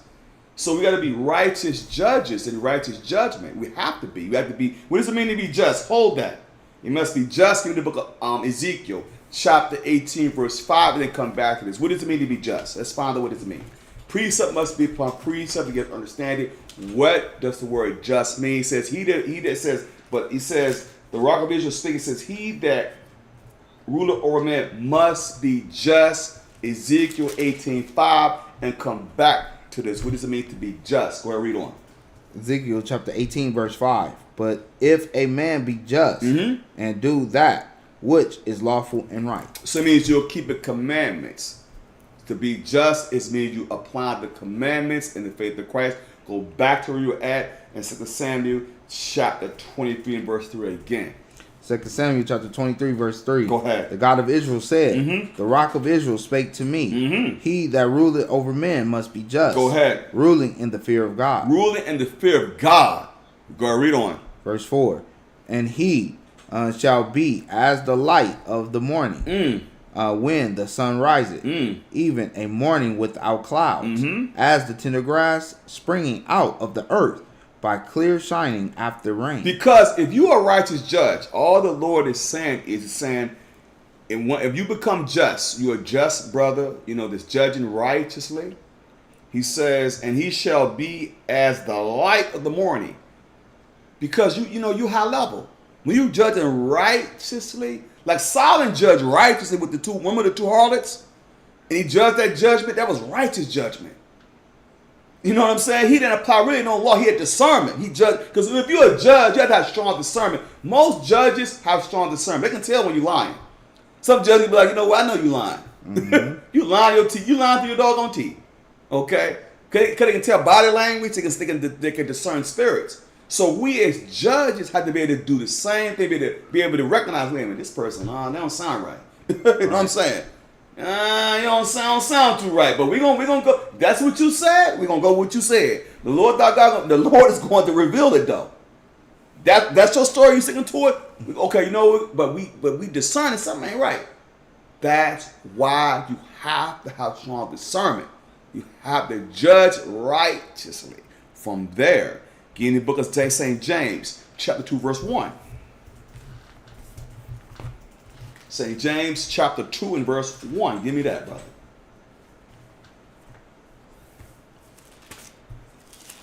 Because what's amazing? When you think about it, y'all, a judge have to have one of the strongest discernments. Why? Because you're in a position of power that can do what? That can make or break someone's life. So you have to have strong discernment. Because if you don't have strong discernment, you can unjustly send somebody to prison or unjustly put them to death. That's why you have to have strong discernment. So I want give me that James chapter 2 verse 1 is what I want. James chapter 2 verse 1. My brethren, have not the faith of the Lord Jesus Christ, the Lord of glory, with respect of person. Because the Lord have respect of persons for us because he loves us. And when it comes to that situation with the Most High, he can have respect with us because he's righteous in every good work. Go ahead, read on. Verse 2. For if there come unto your assembly a man with a gold ring in goodly apparel, and there come in also a poor man in veiled raiment, and ye have respect to him that weareth the gay clothing, and say unto him, sit thou here in a good place, and say to the poor, stand thou here, there, or sit here under my footstool. Go ahead. Verse 4. And ye not, and are ye not then partial in yourselves, and are become judges of evil thoughts? Go ahead. Verse 5. Hearken, my beloved brethren, hath not God chosen the poor of this world, rich in faith, and heirs of the kingdom, which had promised to them that love him? Go ahead. But ye have despised the poor. Do not rich men oppress you, and draw you before the judgment seat? Don't that happen? You see it today. We just discussed it. Unrighteous judges, because of based on what the money you have.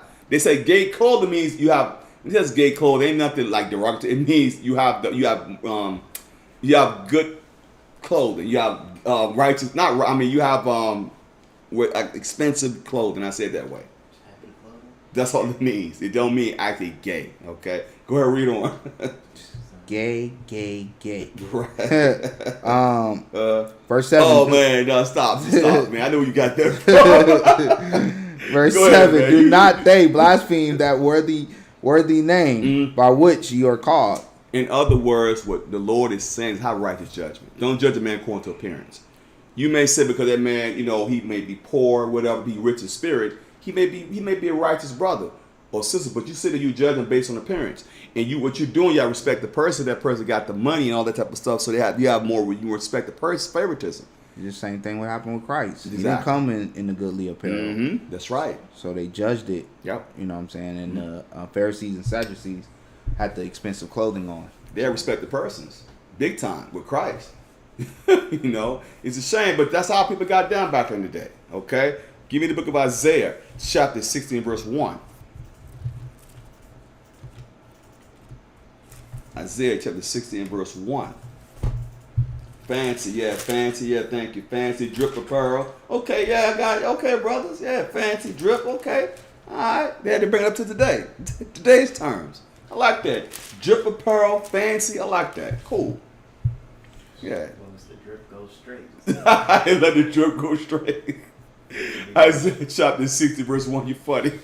Isaiah chapter 60, verse 1. Go. Arise, shine, for thy light is come, and the glory of the Lord is risen upon thee. Go ahead. For behold, the darkness shall cover the earth, and gross darkness, darkness the people. But the Lord shall arise upon thee, and his glory shall be seen upon thee. So it's showing you right now that we see the righteous judges that sis said extravagant clothing. Okay, sis. Okay, you know something that's beautiful because she got a little bit more sophisticated with it. She said extravagant clothing. Exactly. That's good. I guess a good one. But you know what's funny? So it says when you look at it, it says, "Arise and shine, for thy light is come, and the glory of the Lord is risen upon thee." See, the knowledge is supposed to rise in your mind, especially during judgments. Okay? It says, "For behold, the darkness shall cover the earth." It's happening right now. Darkness is covering the earth. Sin is covering the earth right now. Unrighteous judgments all over the place. Okay? It says gross darkness of the people. But the Lord shall arise upon thee, and his glory shall be seen upon thee. Because when the righteous judges get upon this earth, you got righteous men now that's pushing this truth. Various organizations, pushing, preparing for the kingdom right now to be righteous judges. They don't want to see that. They want to see chaos. That's what they want. How do we know that? Habakkuk, chapter 1, verse 1. How do we know that? How do we know it's chaos that they want on this earth? Habakkuk chapter 1, verse 1 is what I want. The book of Habakkuk chapter 1, I want to start at verse 1. This is what's happening right now, y'all. This right here is happening right now as we speak. That's how you know the Bible is a true book. The Bible covers everything. Every aspect of life is in the Bible. Everything. You can't find nothing, no stone unturned. Habakkuk chapter 1, verse 1, brothers, what I want. Habakkuk chapter 1, verse 1. Go ahead. The burden which Habakkuk the prophet did see. That was a burden. He said the burden that Habakkuk the prophet did see. Oh my goodness. Read on. O Lord, how long shall I cry? How long shall we cry? You see that today. Look at what happened to Sister Sonia with the sister in the mass. Look at what happened. How long should we cry? Shot that sister, man. Talking about something. It's just a headshot. Yeah. You can get a headshot, all right, when the Most High deal with your behind. He said, what is it about? How long should we cry? How long should we cry for unrighteous judgment? Go ahead, read on. O Lord, how long shall I cry, and thou wilt not hear? Even cry unto thee of violence, and thou wilt not save. Because you see it today. A lot of violence is starting to come upon the earth. That's why it says gross darkness. A lot of violence, things are happening. Go ahead, read on. Verse 3. Why dost thou show me iniquity and cause me to behold grievance? Because we're being grieved. Because most of the time, y'all, if you're a black man or black woman ain't got no money, let me use this. I'm gonna hit you with this. Let's say we did something to a white person. Let's say we were accused of killing some white people, right? And I'm using it as an example, all right? And we ain't got no money. Even if you got money, look at what they were having to OJ. And you mean to tell me now you think they're gonna sit there and give us fair? It ain't gonna be fair, I promise you that.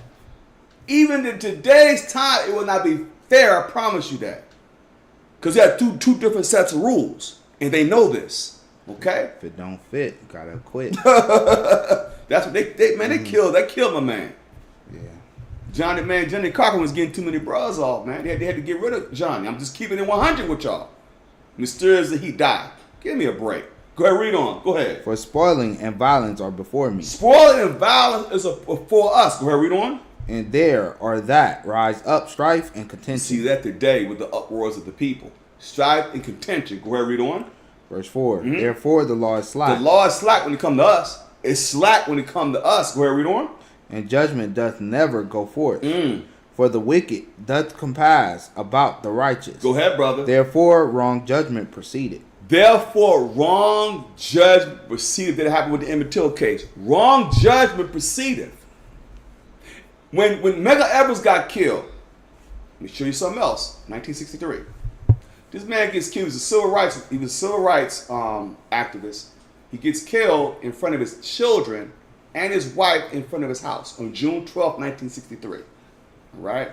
He gets killed. The white man that killed him got off for 30 years. It took them 30 years to convict this demon. But it was unrighteous judgment, and he bragged about killing the man. That made it so bad. That was a coward. You kill a man at his house when he's unarmed in front of his family. And that's supposed you supposed to be so superior, but you killing an armed man in front of his family. And they got off, but his wife, Merle Evers, she went hard. She went hard. But she got the justice, but the damn dude was old as hell. It's like, he was old, he already lived his life. And he bragged about killing Medgar Evers. They made it so bad, and it was wrong judgment. So it's showing y'all we got all kinds of wrong judgments against our people that these demons have been getting away with over time. But when the righteous judges come back, it's been a problem. Go ahead, read on. Well, no, that's it. That's all I wanted. That's all I wanted with that. Give me the book of Zechariah 11 and 5. Zechariah 11 and 5. Because some of y'all is ashamed that these people have been doing this. They're still doing it and getting away with it. But see, when the righteous judge is coming on earth, they don't want that. They don't want the righteous judge. Zechariah 11 and 5. Zechariah chapter 11 verse 5. Yes. Whose prosecutors slay them and hold themselves not guilty. So possessors slay them and hold themselves not guilty. Look at George Zimmerman. George Zimmerman killed Trayvon Martin clearly and got off. And what made it so bad, his gun, they wanted to sell his gun for $65 million. Remember that? What does the Bible say? What does it say? Whose possessors slay them and hold themselves not guilty. Go ahead. And they that sell them say. They that sell them say this. This is what they're saying. Go ahead, read on. Blessed be the Lord, for I am rich. Go ahead. And their own shepherds pity them not. Ain't that something?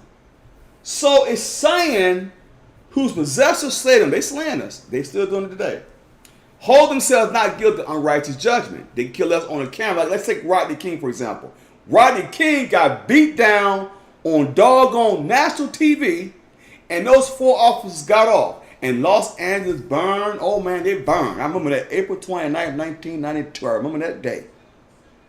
And I'm going to tell you, that was the day when the Crips and Bloods wasn't even fighting each other no more at that time. And it was on camera. And they said, not guilty. I said, uh-oh, L.A. gonna burn. I said, L.A. gonna burn, boy. Yes, sir, because when they did that crap, I said, that's a problem there. Because you can clearly see they beat the man. They didn't have to do that to him, but they hold themselves not guilty. And they said, blessed be the Lord, for I am rich, for their own shepherds pity them not. It's amazing, man. It's amazing how they was able to do that and get away with it. But see, when they went crazy in LA, they had to switch up some stuff. They hit them with civil rights charges then. It's a shame you have to force somebody to do something righteous. It's a shame, isn't it? Shouldn't it be automatic to be righteous? Should be automatic. But now you have to force these demons to do right. It's a shame, man. But it says they hold themselves not guilty. From there, give me Leviticus chapter 26, verse 36. I'm going to have to cut this short. How much time we have? I don't know. An hour and 36 minutes. Oh, they'd be all right. They probably not, but it's okay. Y'all probably nodding out, huh? Come on, man. Let's get some endurance going, Israel. We'll be all right. Give me the book of Leviticus, chapter 26 and verse 36. Y'all ain't tired. You good. Come on, y'all. Come on. Yes, you not tired. I got 6 jobs. Keep telling yourself you not. Say I'm not tired. Get that sleep demon off you. Let's keep it going. Leviticus chapter 26, verse 36. Y'all ain't tired. You good. Come on. Let's go to overtime. If it ain't laughing, you know it's serious. Oh, yeah. Leviticus chapter 26, verse 36. Go ahead. And upon them that are left alive of you, I will send a faintness into their hearts, into the lands of their enemies, and the sounds of a shaken leaf shall chase them. Yes. And they shall flee as fleeing from a sword, and they shall fall when none pursue it. That's what happened to us now. Because we're fearing our oppressors, because the Lord took the spirit off of us. At one time, we were mighty men. But now we're scared of one time coming. Oh, we got to run. 5-0 coming. Oh, we got to run. Because you're scared of your oppressor. But you ain't scared to kill your brother, though. You kill your brother all day. But you ain't scared of these demons to killing you every day. Make that make sense, okay? Not saying I advocate violence, but I'm just saying look at the logic behind it. You go hard on your brother and sister all day. Kill them all day. But your oppressor? Nah, I ain't gonna do nothing to the oppressor. See what I'm saying? But once again, I'm not advocating violence. I'm just dealing with logic. It doesn't make sense, okay? So, what does it say? Leviticus 26, verse 36. And upon them that are left alive of you, I will send a faintness into their That hearts. means he putting fear on us. We fear the nations. Go ahead, read on. Into the lands of their enemies, and the sounds of a shaken leaf shall chase them. That happened in slavery. Oh man, master coming. You got the bloodhounds on you. See, oh, the shaking leaf. Oh my God, you're a runaway slave. Now you shook. Scared of your oppressor. Go ahead, read on. And they shall flee as fleeing from a sword, and they shall fall when none pursue it. Yeah, that's happening. That's happening today. In the hood, oh man, I got a warrant, man. I got a bail, man. Scared of your oppressor, shook. But your homeboy, you ain't scared of him. Oh, I'm gonna take him out, take her out. Go ahead, read on. Verse 37. And they shall fall one upon another, as if it were before a sword, when none pursue it. Go ahead. And ye shall have no power to stand before your enemies. That's how you know real Israel is right here. We don't have our own police stations. We don't have our own military. We don't have no power in the justice system to fight. That's how you have no might in our hand. That's how you know we're the real Israelites. Those people over there, they are the real Israelites. They have their own military. Even in New York, they got their own police precinct. Okay? We don't have that for our nation. That's how we know we're the true Israelites. We don't have that. He says we don't have no power in our hand, right? No might, right? No might. Go ahead, read the Bible. Say, go ahead, read on. Verse 38. And ye shall perish among the heathen, and the land of your enemies shall eat you up. That's happening today. The land of our enemies eating us up in righteous judgments. Go ahead, read on. Verse 39. And they that are left of you shall pine away in their iniquity, in your enemies' land, and also in the iniquities of your fathers. They shall pine away with them. That's what's happening. So as we do see, it's happening to us today. Go to Deuteronomy chapter 32, verse 30. Deuteronomy chapter 32, verse 30. Because you know something, y'all, it's about time for us to stand up as Israelites, especially the men, the righteous men, to be righteous leaders, because the saints shall judge the world. You have to have a righteous position, brothers and sisters. You know, we have to be in order. Okay? Deuteronomy chapter 32 and verse 30. Deuteronomy chapter 32, verse 30. How shall one chase 1,000 and put 10,000 to flight, except their rock has sold them, and the Lord has shut them up. Do you understand what the Lord just saying? He says, how shall one chase 1,000? Do y'all realize how powerful that is? He said one should chase 1,000, right? And two, put 10,000 to flight except their rock. It's capitalized, right? Yep. Had sold them. What did the Bible say? And the Lord had shut them up. Next verse, read on. For their rock is not our rock, even our enemies themselves being judges. He says, for their rock is not as our rock. See, their rock can't compare to our rock. Our rock is capitalized. Their rock is lowercase. The same way the lowercase g can't beat the capital G. Okay? It says, even our enemies themselves being judges, they can't stop it. You can't stop the righteous judges coming back upon the earth. That's why they want to stop the movement. Because you got righteous judges being raised up right as we speak. Okay? Are we going to have flaws? Of course we are. We're going to make mistakes? Of course. We have to get it right. That's why we are rehearsing the righteous acts, even in judgment. Okay? Go to the book of 2nd Ezra. chapter 5 and verse 51. On 2nd Ezra chapter 5 verse 51. In the Apocrypha, by the way. 2nd Ezra chapter 5, I want give me verse 51, brother. 2nd Ezra chapter 5 verse 51. He answered me and said, ask a woman that beareth children, and she shall tell thee. Oh, ask a woman that bear children. You ladies know that been bearing children. Y'all know the pains and everything y'all have gone through. I admire these women who given birth. You know, bringing these children. I admire that because y'all went through a lot of hell behind. Y'all could have died behind that. That's a blessing, ladies, to do what you do. You mothers are, hey, bless you mothers out there. You know, doing what you had to do. Go ahead, what the Bible said, go ahead, read on.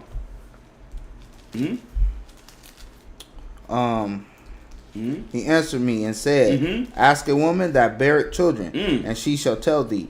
Say unto her, wherefore are not they whom thou hast now brought forth like those that were before, but less of stature. As y'all do know, as we were the sons of God, we diminishing in stature.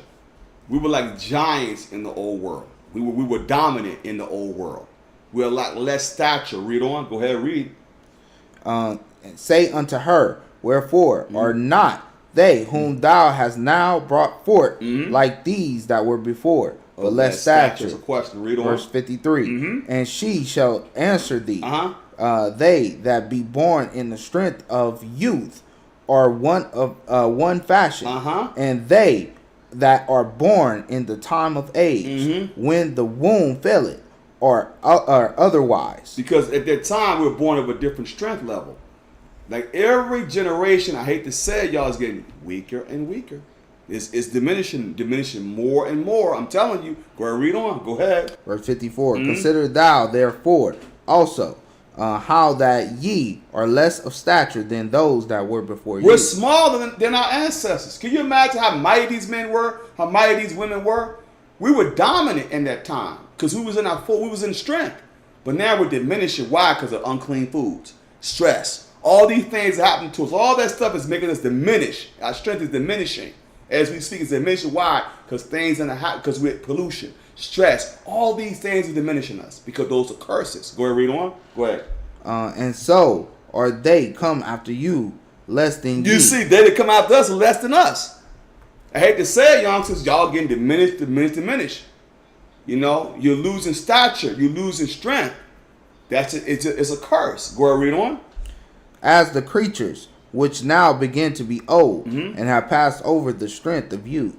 Verse 56. Then said I, Lord, I beseech thee, if I found favor in thy sight, show thy servant by whom thou visitest thy creature. Here's the thing. So now, as we're diminishing, these were the gods, the true gods of the earth, who we were dominant during the time of Abraham, during the time of Adam and Eve.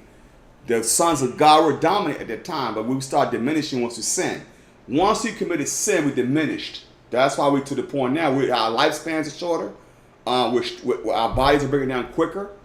So these things happen to us now because we're not gods of the earth anymore. We're not righteous judges anymore.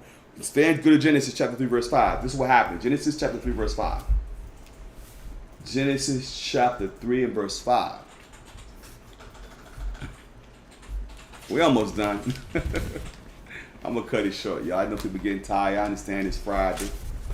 And I understand. Genesis chapter 3 verse 5. For God doth know that in the day ye eat thereof, then your eyes shall be open, and ye shall be as gods, knowing good and evil. So what the desire Eve had was to be above her husband. But what Satan did, Satan tapped into her desire to be gods, to be a judge, to be over her husband. So Satan tapped into that. So that's why, she sinned by adopting the knowledge of what a good and evil, but what it was to overtake her husband's authority. Same with Christianity today.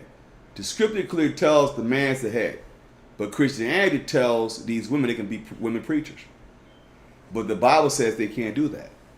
Same way Satan was doing to Eve in the garden, he was telling her, oh yeah, you can do this. You're not going to die. Same way they do what they do today. But the Lord said, that's why we have to diminish because of what happened, because of what she did. That's why we're diminishing to this day. I'm gonna cut it short, y'all. Let me cut it short. I know everybody tired. Go to 1 Corinthians 6:1. We'll cut it short. I know everybody getting tired. Nobody wanna go into overtime with me. Let's go to overtime with us. Let's go to overtime. 1 Corinthians 6:1. you know, I'm never messing with you, man. I know, man. I know. Y'all can get carried away, man. Forgive me. But the word had to come out. But 1 Corinthians 6:1. Real talk, though. 1 Corinthians 6:1. 1 Corinthians chapter 6, verse 1. Dare any of you having a matter against brother, go to law before unjust. That's the point. Why would you go to the unjust judge before you go to your brother or your sister? You shouldn't do that. That's why I said, he said, you're supposed to be the judge of the earth. Why are you going to this is the only time I can see somebody going to Esau. If that person is in the midst of sin and they're trying to kill you, trying to hurt you, harm you, then I can see you, you can't reason with them. Then I can see you have to go to the so-called white man. But if you're supposed to be a righteous judge, you're supposed to be handling those matters within yourself, within your nation. That's all he's saying. What the Bible says, what is he saying? What is he saying? Dare any of you having matter against brother, go to the law before the unjust, and not before the saints. So why not go before the saints? Because if we have a matter that brothers and sisters can deal with each other. Remember, we're rehearsing the righteous acts today. So we're supposed to go to each other and do righteous judgments, not bypass the judgments of the saints and go to the so-called white man you're oppressing. Now, if it's something, like I said, if it's some murder or this person can't be reasoned with, you have to deliver them to Satan. But if it's something, a small matter, you're supposed to deal with it with your fellow Israelite brother and sister. Go ahead, read on. Go ahead, read. Verse 2. Do ye not know that the saints shall judge the world? Do you know the saints shall judge the world? The righteous judges have to be set up back upon the earth to judge righteously. Go ahead, read on. And if the world shall be judged by you, are ye unworthy to judge the smallest matters? Right. He said, if the world can be judged by you, should you judge the smallest matters? Shouldn't we be able to be able to talk to each other as men? It shouldn't be that hard. You know what I'm saying? What'd you say? It just shouldn't be that hard. No, it shouldn't be that hard. We're supposed to have righteous judgments among men. You shouldn't even have to strive if you do things the right way. Go read on, read. Verse 3. Know ye not that we shall judge angels? We should judge angels. Do y'all not? You know the high calling? You should judge angels. Go ahead, read on. How much more things that pertain to this life? Go ahead. Verse 4. If then ye have judgment of things pertaining to this life, set them to judge who are least esteemed in the church. So what it means is go to a person who's esteemed in the church who is in leadership. That's all it's saying. It says, if then ye have judgments of things pertaining to this life we have today, set them to judge who are least esteemed in the church. So you're going to go to the people that's least esteemed in the church, but you have to judge it righteously, though. That's most important. We cannot judge it unrighteously. That's why it's important for us to judge righteous. So this is what I hit this last week. Let's go to Christ. Go to Matthew chapter 29, verse 28. This is what Christ says. Christ says this. Matthew chapter 19 and verse 28. 29. Yeah, 19, 20, Matthew chapter 19, verse 28, 29. That's what I want. I thought you went to 29. Yeah, that was my mistake, okay? It was Matthew 19, 28 through 30. That's what I want. That was my mistake. My mistake, okay? 19, 28. All right. Matthew chapter 19, verse 28. Right, bro. And Jesus said unto them, Verily I say unto you, that ye which have followed me in the regeneration, when the Son of Man shall sit on the throne of his glory, ye also shall sit upon the 12 thrones, judging the 12 tribes of Israel.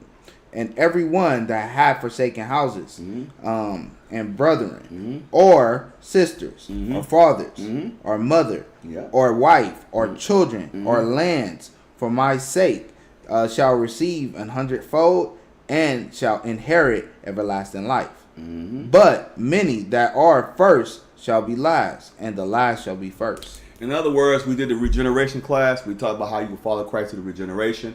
But remember something, they're going to be righteous judges. That's what Christ promised the disciples. He said, you follow me into regeneration. You forsake houses, you forsake wives, you forsake whomever. You're going to get restored 100-fold, but you're going to be righteous judges, judging the 12 tribes of Israel. So they're going to be judging the 12 tribes of Israel. We're going to be judging angels. Okay? Right. That is going to be the pecking order. So, okay, that makes sense. So that's why now, brothers, you have to be a righteous judge now, because you're rehearsing the righteous acts of judgment. You're doing it today as we speak. From there, give me the book of St. James, chapter 5, verse 8. We're almost done. St. James, chapter 5, verse 8. St. James, chapter 5, and verse 8 is what I want. James, chapter 5, verse 8. Go ahead, read, brother. Be also patient, established in your heart. So be patient, established in your mind. Do not be unstable in this. Be stable in your mind. Stability. Okay, go ahead, read on. Be patient, therefore, brother. Be ye also patient, establishing your hearts, for the coming of the Lord draweth nigh. So the coming of the Lord come nigh. That's why we have to be patient and do things righteously at all times. Go ahead, read on. Verse 9: Judge not against one another. Grudge not. Grudge not one against another. Do not hold grudges. Do not grudge against each other. Don't hold things in. Deal with it properly. Apply Matthew 18:15. Do whatever you can to be a peacemaker. Don't hold a grudge. A grudge is something you hold against someone that isn't something that's not resolved for years. Someone can hold a grudge against you. So Christ says, do not. The Lord said, do not grudge. He said, grudge not one against another brother. Go read on. Lest ye be condemned. And when he says be condemned, means you're not getting the kingdom. You don't want that. You don't want to be holding on to grudges. Christ cracked that sky. That means to be condemned. You're not getting the kingdom. Go read on. Behold, the judge standeth before the door. Behold, the judge standeth at the door. What judge is that? From there, 2 Corinthians chapter 5, verse 10. What judge standeth at the door? It says, behold, the judge standeth at the door. What judge is it talking about? 2 Corinthians chapter 5 and verse 10 is what I want. 2 Corinthians chapter 5 and verse 10 is what I want. Start with that verse. 2 Corinthians chapter 5, verse 10. For we must all appear before the judgment seat of Christ. That's the judge. So the judge standing up at the door. We must all appear before the judgment seat of Christ, the ultimate judge. Read on. That everyone may receive the things done in his body, according to that he had done, whether it be good or bad. Whether it be good or bad. So we all have to get judged according to our works. But here's the crazy thing. Not crazy, here's the beautiful thing. Right now, we're being righteous judges so that way we could escape this judgment seat. So it all filters down from Christ, because Christ will judge us correctly, but we have to judge our peers correctly according to judgment. And we have to do it to our best of our ability. We're going to make mistakes, of course we are. We have to correct it, okay? All right, that's it. Give me the book of 1 Peter, chapter 2, verse 21. Hope y'all enjoy edified for tonight. I had more precepts, but I'm going to cut it short tonight. It's a Friday night. People probably tired, get some rest, the day of rest. But I want that book of 1 Peter chapter 2, verse 21 is what I want. 1 Peter chapter 2, verse 21.